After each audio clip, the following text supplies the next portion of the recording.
Hello, my name is Doug Heaton. I serve as a county commissioner in Kane County in southern Utah. Also, I'm a founding member of the American Lands Council, which is the primary driver behind House Bill 148, the Transfer of Public Lands Act, in which we would require the federal government to extinguish title to the states as per our enabling legislation, as they have done with all of the states east of Colorado.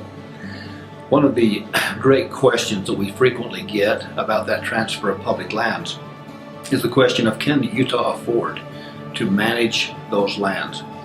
That's a really great question, and I think the answer is even greater.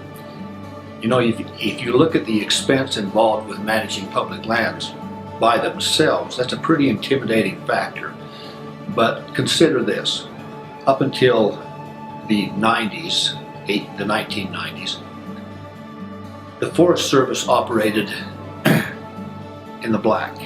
They actually extracted. The forests were fairly healthy because of the extraction industry, which was keeping our forests pruned down into a healthy state.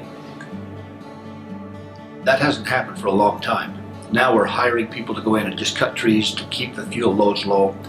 The truth is that if we were to manage the forest as a resource, and reap the economic benefit that could be reaped in order to keep that forest healthy, we would have enough money to manage the forest.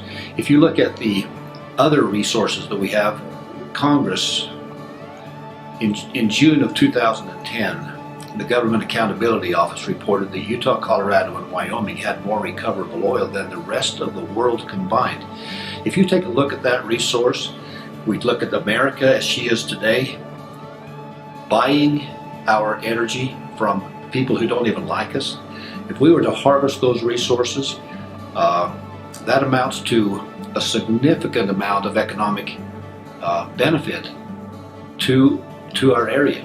Could we? I could see a day when, if we managed our resources correctly, we would be able to reduce our property taxes.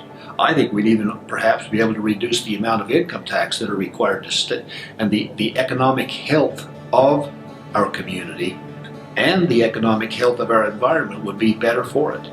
And we would have the opportunity. Can we manage these lands? Do we have the economic resources? Oh my goodness. Are we looking at a donut, or are we looking at the whole? Absolutely. There's enough resources that we could be more than economically able to do what we need to do in regard to the transfer of public lands. Thank you so much.